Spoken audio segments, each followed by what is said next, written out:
ہر مسلمان کے لیے ہے تو اللہ کے ولی کے لیے یہ حکم خاص کر دیتا ہے۔ جب حکم رب کا ہو گیا کہ سائل تیرے در پر آئے، خالی نہیں لوٹانا، خالی نہیں لوٹانا، اب کیا ہوگا؟ یار پہنچا اللہ کے ولی کے آستانے پر اور کہا جناب حاضر ہوا، جناب حاضر ہوا اور آپ کے سوا اور کہیں نہیں جاتا، میری مدد گیری کیجیے۔ مولوی نے کہا یہ تو شرک ہے، یہ تو شرک ہے۔ کہاں لکھا ہوا ہے؟ اللہ تو کہتا ہے پیدا سالک عبادی انی فانی قریب اجیب دعوت الداعی اذا دعان فلیستجیبوا لی، مجھ سے مانگو میں قریب ہوں تمہارے، مانگو کہ میں دے دوں گا۔ تو جب رب سے مانگنے کا حکم ہے اور وہ تمہارے قریب ہے تو پھر رب سے کیوں نہ مانگو، اللہ کے ولی کے پاس کیوں جاؤ؟ دلیل عرض کرتا ہوں اور بلا خوف تردید عرض کرتا ہوں، اور ہر مرتبہ فکر کے ہر فرد کو اس کے فکر کو دستک پر دستک دیتے ہوئے عرض کرتا ہوں کہ کملی والے آقا نے حکم دیا ہے کہ اللہ کے ولیوں کے پاس جاؤ، اس لیے کہ ان کی دعائیں مقبول ہوتی ہیں۔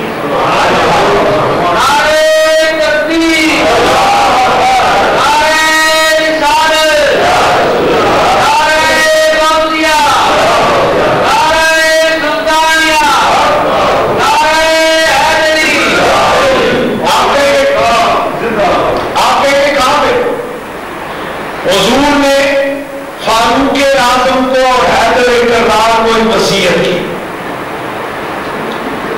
حیدر کرار کو اور فاروق اعظم کو وصیت کی کہ اگلے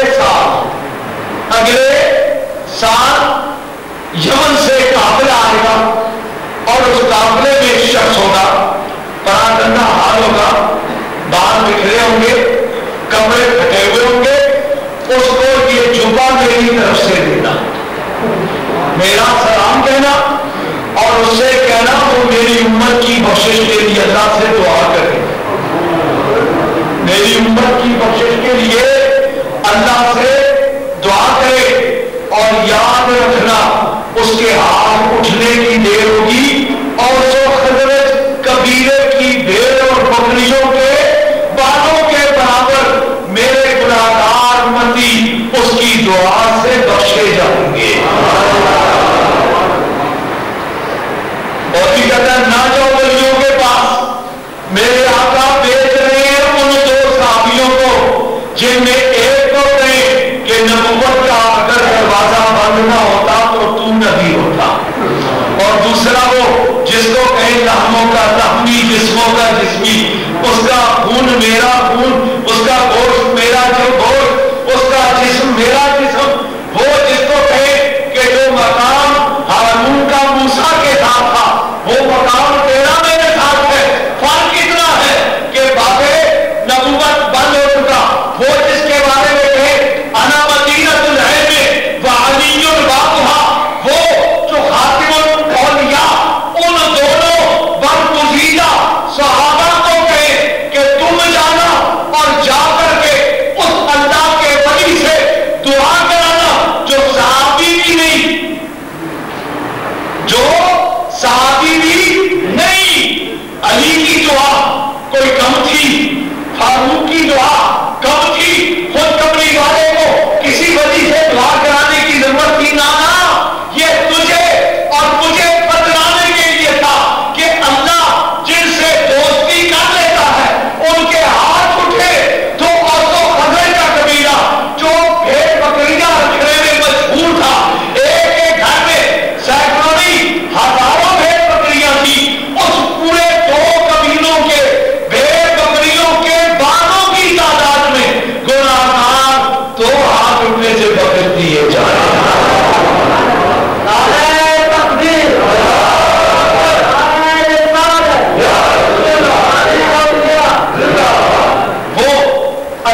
انسان کے پاس دلیل سب سے بڑی یہ کہ اس کے پاس طاقت کی کوئی کمی رہ جاتی ہے جس کو رب کہے یہ میرا دوست ہے.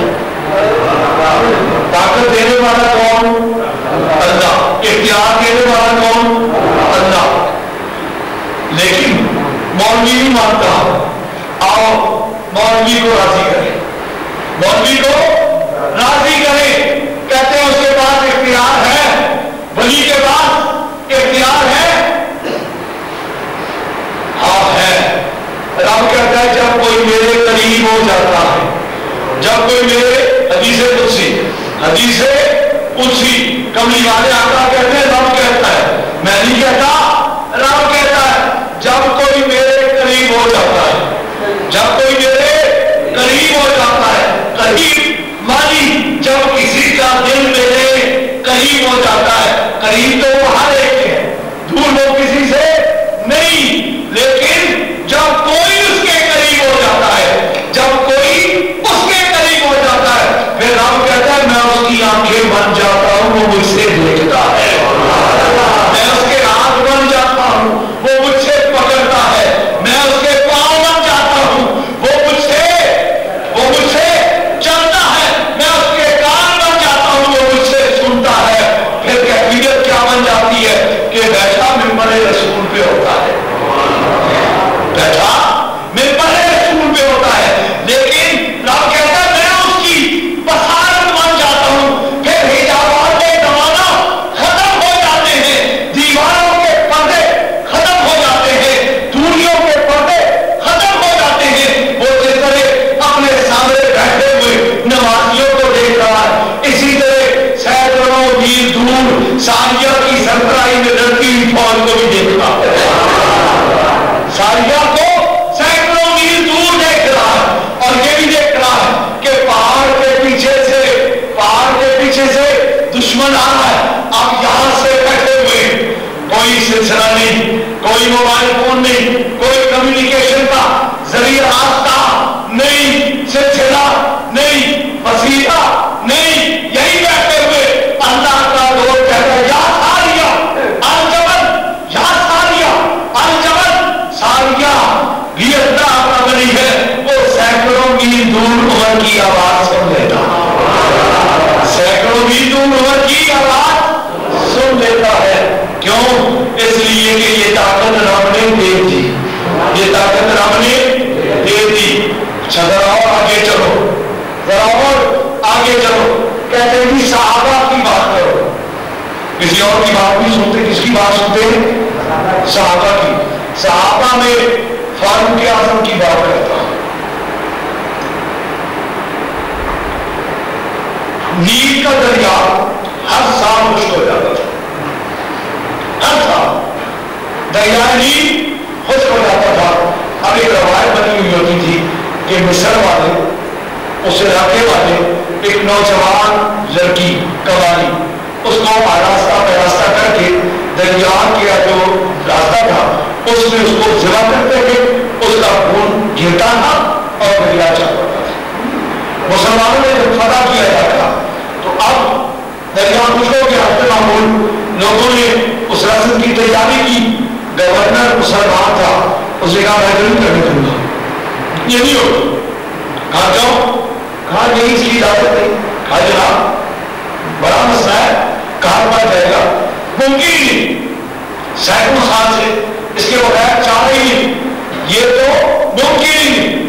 کہا پھر آگے آگے لوگوں کا ساتھ رہا تو آپ نے ایک شخص بھیجا رکا دیجیے امیر المومنین سیدنا فاروق اعظم کی طرف کہ جناب یہاں پہ یہ رسم ہے, دریا خشک ہو چکا ہے, کئی دن گزر گئے, میں رسم تو روکتے ہوں لیکن پانی نہیں چل رہا, پانی نہیں چل رہا. اب وہ بھی اللہ کا ولی تھا, صحابی ہوگا, اگر صحابی نہیں تو تابعی تو یقینا ہوگا, تو صحابی ہو. لیکن اس نے اللہ سے دعا نہیں مانگی, نماز استسقاء نہیں پڑھوائی, نماز استسقاء نہیں پڑھوائی, بلکہ کیا کیا, رکا دیکھا, امیر المومنین مسئلہ بن گیا, کچھ کیجئے. یہاں پہ تو یہ نہ اور پانی نہیں چل رہا، دریا خشک ہے. اب کیا کیا؟ فوراً کیا بیت اللہ شریف چلے جاتے، جا کے غلاف کعبہ پکڑ کے سوال کرتے، ملتزم پہ کھڑے ہو جاتے، مقام ٹائم پہ جب کر کے گڑیا ازاری کرتے، یا اللہ روزے نیند کو چڑھا دے، دریائے نیند کو چڑھا دے. نہ یہ کچھ نہیں کیا. جو رکا ہے اسی کوئی پشت پہ روکا رکھا، لیکن گورنر کے نام نہیں، گورنر کے نام نہیں، رکا کس کے نام لکھا؟ دریا کے نام. رکا کس کے نام لکھا؟ عمر کی جانب سے دریائے نیل کے نام. اے دریا، اے دریا، اگر تو اللہ کے حکم سے چلتا ہے تو عمر تمہیں حکم دیتا ہے کہ تو چل پڑ. عمر تجھے حکم دیتا ہے کہ تو چل پڑ. کہا یہ رکا لے جاؤ، جہاں پہ اس لڑکی کی قربانی کرتے ہو وہاں میرا یہ رکا پھینک دو. رکا ڈالنے کی دیر تھی کہ روزے عید چل چکا، عمر دنیا سے رخصت ہو گئے، 1000 سال گزر گئے، 1400 سال گزر گئے. وہ دن اور آج کا دن ہر دریا خشک ہوا لیکن دریائے نیل خشک نہیں. کیوں؟ یہ اختیار اللہ نے دیا، یہ اختیار اللہ نے دیا. اچھا اور ذرا آگے چلو. یہ بھی بڑے پیار سے پڑھ رہے تھے بچے قصیدہ بردہ شریف پڑھ رہے تھے. قصیدہ بردہ شریف سن چکے ہیں، واقعہ میں لمبا نہیں میں سنتا، آپ سن چکے ہوں گے کہ کیا ہوا. امام حسین کے ساتھ بیمار پڑ گئے، قصیدہ لکھا. رات تو خواب میں کملی والے کی حضور حاضری ہو گئی، کملی والے نے چادر عطا فرمائی، چادر عطا فرمائی، صحت بھی ہو گئی. جب ٹھیک ہو گئے شہر سے نکالے گئے، شہر سے لوگوں نے نکال دیا، واپس شہر کی طرف جا رہے. اب اس وقت کا اللہ کا ولی، وقت کا غوث، وقت کا قطب، وقت کا امام وہ آ رہا ہے آگے سے. یہ پہنچے، ادب سے کھڑے ہوئے، آپ سیدھے بصیری کے پاس آئے. کہا بصیری میں جو تیری طرف آ رہا تھا. کہا سرکار آپ اور بہتر وہ کیوں؟ کہا سرکار اتنی کرم نوازی مجھے یاد کیا ہوتا، میں آپ کے آسان کیا کرتا. کہا نہیں، بات کچھ ایسی تھی، بات ایسی تھی، چل اپنی کٹیا میں مجھے لے چل واپس اپنی کٹیا میں. جب پہنچے تو کہا بصیری وہ رات والا قصیدہ کو سنا. امام بصیری کہتے کہ میں نے ابھی کسی سے تذکرہ نہیں کیا، ابھی تو رات گزری ہے، ویرانے میں اکیلا تھا. اب واقعہ تنہائی میں ہوا، کسی دوسرے نے دیکھا نہیں، کسی نے سنا نہیں. یہ تھی بات. کہتے رات والا قصیدہ. کہا سرکار کون سا قصیدہ؟ کہا جو رات سرکار کی کچہری میں سنا رہے تھے، وہ رات جو اس دربار رسالت میں سنا رہے تھے، وہ والا قصیدہ. کہا سرکار آپ کہاں تھے؟ کہا میں بھی وہی موجود تھا اور سن رہا تھا. قصیدہ سنایا. کہا ذرا اس چادر کی بھی زیارت کروا دے. وہ جو چادر میرے پاس ہے نا، رات جو ملی تھی اس کی بھی زیارت کرا دے. بصیری کہتے ہیں میں حیران تھا کہ اللہ کے ولی کو رب نے یہ طاقت دی ہے کہ وہ یہاں رہتے ہوئے بھی مصطفیٰ کی کچہری میں بھی موجود ہوتے ہیں. اور یاد رکھو یہ بات اپنے تو اپنے غیر بھی تسلیم کرتے ہیں. مولانا اشرف علی تھانوی صاحب غیر امت ہے، اپنے مطلب لکھ رہے ہیں، اور ان کی بات کو میرے گھر میں کوئی رد نہیں کرے گا. ہماری بات کو کہہ دیتے ہیں کہ بریلوی ہے، وہ لوگ کرتے ہیں، ان کو تو بس یہ ہے کہ جی ولیوں کے پاس جاؤ، اللہ کے ولیوں کے پاس جاؤ، رسول اللہ سے مانگو، یہ ان کا کام ہی ہے. ہم بات کرتے ہیں مولانا اشرف علی تھانوی صاحب. مولانا تھانوی صاحب کے دو قول پیش کرتے ہیں. دو. پہلا یہ کہ مولانا تھانوی کہتے ہیں کہ میں دو محدثین کی بات کو حتمی جانتا ہوں، دو محدثین کی بات کو حتمی جانتا ہوں. وہ بات کر دے میرے لیے کافی، میں اس حدیث کی نہ اسماء الرجال کی طرف، نہ اس کے کسی اصول حدیث پر اسے پرکھتا ہوں، نہ اس کی اسناد کی طرف جاتا ہوں. کیوں؟ اس لیے کہ یہ دو محدث ایسے ہیں جنہیں عالم بیداری میں ایک کو 72 مرتبہ اور ایک کو 78 مرتبہ سرکار کی زیارت ہوئی. وہ کون کون؟ کہا ایک علامہ جلال الدین سیوطی اور دوسرے حضرت شیخ محقق شیخ عبدالحق محدث دہلوی. ان کا ایک واقعہ، اب اگر یہ بات میں اگر اپنی بات کروں تو بات بنتی نہیں. مولانا کہتے ہیں کہ جب ان کو کسی حدیث پر ذرا سا بھی شک اور تردد ہوتا، یہ کملی والے کی خدمت میں حاضر ہو کے پوچھ لیتے کہ آقا یہ سرکار کی حدیث ہے یا نہیں ہے.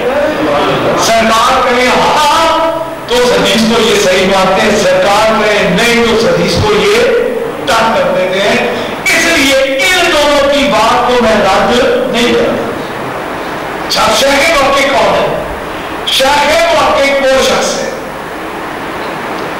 شیخ محقق وہ شخص ہے کہ جن کے بارے میں ان کا کہنا تو یہ ہے کہ عالم بیداری میں ان کو زیارت ہوئی. ایک اللہ کا ولی ایسا بھی تھا، مقام دیکھو شیخ کا، اللہ کا ایک ولی ایسا بھی تھا جس کو ہر رات کملی والے کی کچہری نصیب ہوتی تھی. ہر رات ایک دن وہ آیا اور شیخ محقق بھی آ رہے تھے تو اس نے شیخ محقق کا راستہ روک دیا. کہا میں نہیں کرتا آپ نے رکھ دیا.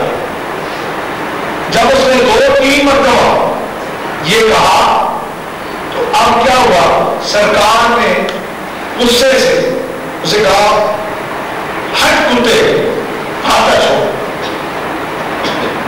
اس وقت کے بہت بڑے ولی انہوں نے دیکھا، اب اس شخص کو وہ جانتے تھے، صبح ہی تو وہ بھاگے ہوئے چلے اس کے پاس کہ میں جا کے اسے کہوں کہ تم معافی مانگ، اللہ کے معبود سے معافی مانگ، تجھے یہ کیا گزار کی ضرورت ہوگی.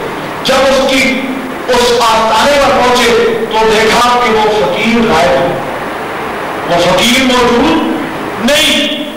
لوگ حیران ہوئے، عورت حیران ہوئے. لوگوں سے نے پوچھا، انہوں نے کہا نہیں وہ تو رات کو گئی تھی، کھانے وہ تو نہیں ہے. ہم نے تو نہیں دیکھا ان کو جاتے ہوئے، ادھر ہی تھے.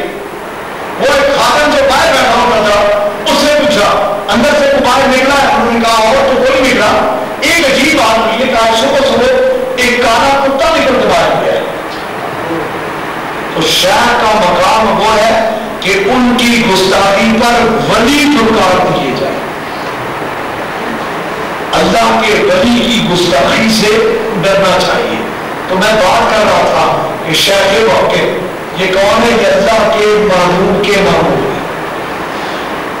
اور دوسرے حضرت سیدنا غوث پاک شیخ عبد القادر جیلانی. مولانا اشرف علی تھانوی صاحب کہتے ہیں کہ ان سے میں بہت ڈرتا ہوں، مجھے بڑا خوف آتا ہے. کیوں؟ اس لیے کہ ان کا مقام اور مرتبہ یہ ہے، مقام اور مرتبہ یہ ہے کہ ان کا ایک خادم تھا اور اس خادم کا کام کیا تھا کہ وہ ان کے کپڑے دھوتا تھا. غوث پاک کے کپڑے دھوتا تھا. اب اس کا وقت اخیر آیا، انتقال ہو گیا. انتقال ہو گیا، قبر میں پہنچا. آئے فرشتے سوال کرے مرنے کو کہا، وہ جواب دے میں سرکار غوث پاک کا دھوبی. فرشتے سوال کرے ماں دینوں کا، سرکار میں غوث پاک کا دھوبی. اس شخصیت کے بارے میں کیا کہتے ہو؟ ہاتھ جوڑ کے کھڑا ہو گیا کرتا ہے سرکار میں تو سرکار غوث پاک کا دھوبی. فرشتے اللہ کی بارگاہ میں گیا، اس کے ریاض آج تک 2 قسم کی مخلوق سے پالا پڑا. کوئی صحیح جواب دے دیتے، کوئی کہہ دیتے ہاں نا ادری. لیکن آج ایک عجیب بندہ آیا جس سے سوال کچھ کرتے ہیں جواب کچھ دیتا ہے. اللہ نے جواب دیا کہ وہ جس کا نام لے رہا ہے, جس کے ساتھ اپنی خدمت کی نسبت کر رہا ہے, اس کے صدقے سے میں نے اس کو بخش دیا. اس کے حساب کتاب کرنے کی کوئی ضرورت نہیں.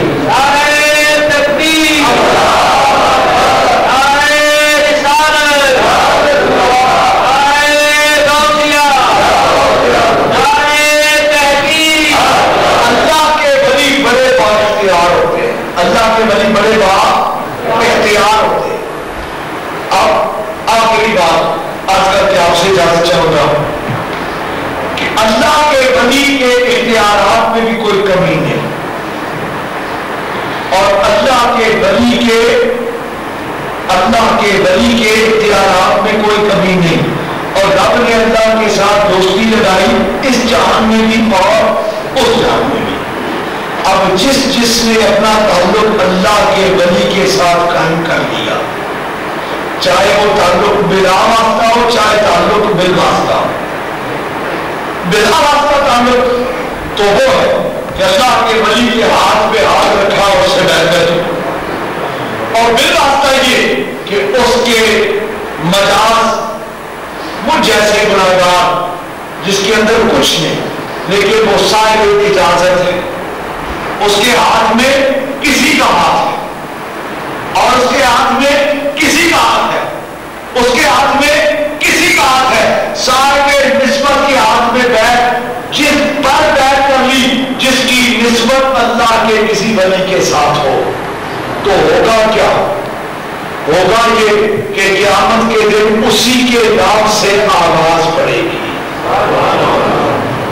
مثلا اللہ کہتا ہے یوم ندعو کل اناس بامامہم, اس دن ہم بلائیں گے ہر ایک کو اپنے امام کے نام سے. اب امام سے مراد وہ امام نہیں جو مسجد میں مصلی پر کھڑے اپنے نماز پڑھاتے ہیں.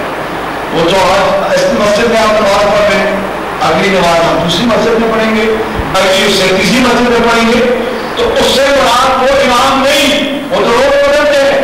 یہ مراد وہ امام جس کو ایک مرتبہ امام پکڑ لیا قیامت تک وہی امام کافی ہے. مراد شہر, اور شہر کے نام سے آواز پڑے گی, شہر کے نام سے آواز پڑے گی, تو ہوگا کیا؟ ہوگا کیا؟ آواز پڑے گی مولا علی کے نام کی, آواز پڑے گی مولا علی کے غلام اٹھ جائیں. حسن بصری مولا علی کی غلامی میں اٹھ جائیں گے. اب حسن بصری اٹھیں گے تو رب نے ایک اور بھی فیصلہ کیا, اور وہ فیصلہ کیا ہے؟ وہ فیصلہ یہ ہے کہ تو اللہ کے لیے دوستی کر رہے اس جہان میں, میرے کسی ولی کے ساتھ دوستی کر لے اس جہان میں, تو جب تو قیامت کے دن اٹھے گا تو تو شمال میں ہو میرا دوست جنوب میں ہو, تو مشرق میں ہو میرا دوست مغرب میں ہو, تو اس سے دوستی کر پیار کر لے, تو میں قیامت کے دن دونوں کو اکٹھا کر لوں گا. قیامت کے دن دونوں کو اکٹھا کر لوں گا. تو نے پیار کا رشتہ قائم کیا شیخ عبدالقادر جیلانی کے ساتھ, غوث اعظم کے ساتھ تو نے رشتہ قائم کیا. تم نے شاہ اجمیر سلطان الہند غریب نواز کے ساتھ رشتہ قائم کیا. تم نے حضرت بہاؤالدین نقشبند کے ساتھ رشتہ قائم کیا. شہاب الدین سہروردی کے ساتھ پیار کا رشتہ قائم کیا. اب ہوگا کیا؟ تو چوہے میں بیٹھا ہے, وہ بغداد میں ہے, لیکن میدان محشر میں رب تجھے غوث پاک کے قریب کر دے گا, تجھے شہنشاہ اجمیر کے قریب کر دے گا, تجھے حضرت شاہ نقشبند کے قریب کر دے گا, حضرت شہاب الدین سہروردی کے قریب کر دے گا. اب یہ قرب کس کا ہوگا؟ یہ قرب ایسا نہیں ہوگا بلکہ رب کہتا ہے میں ایک کو دوسرے کی بخشش کا ذریعہ بناؤں گا, میں ایک کو دوسرے کی بخشش کا ذریعہ بنا دوں گا. تو ہوگا کیا؟ ہوگا یہ کہ جب پکار پڑے گی تو اس کے غلام اس کے ساتھ, اس کے غلام اس کے ساتھ, علی کے ساتھ حسن بصری غلامی میں قدموں میں, حسن بصری کے قدموں میں فضیل ابن عیاض، فضیل ابن عیاض کے قدموں میں حذیفہ، حضرت ان کے قدموں میں مرشاد بیموری، اعلیٰ حضرت قیاس ان کے قدموں میں، حضرت عثمان ہارونی ان کے قدموں میں، حضرت معین الدین چشتی اجمیری ان کے قدموں میں، قطب الدین مختار کاکی ان کے قدموں میں، بابا فرید الدین گنج شکر ان کے قدموں میں، حضرت نظام الدین اولیاء ان کے قدموں میں، حضرت شاہ رحمان توسوی ان کے قدموں میں ہم اور تم غلام سب موجود ہوں گے، اور وعدہ اللہ کا کہ میں ان میں سے ایک کو دوسرے کی بخشش کا ذریعہ بناؤں گا، تو قیامت کے دن جو بھی جس کے لگ لگا ہوگا اس کی بخشش کا سامان وہ اللہ کا ولی بن جائے گا۔ یہی سبب ہے کہ رب کے بندوں کا دامن تھام لو، اس دنیا میں بھی تمہاری کشتی کو وہ ڈوبنے نہیں دیں گے، اور قیامت کے دن بھی کوئی اللہ کے ولی تیری اور میری بخشش کا ذریعہ بن جائے گا۔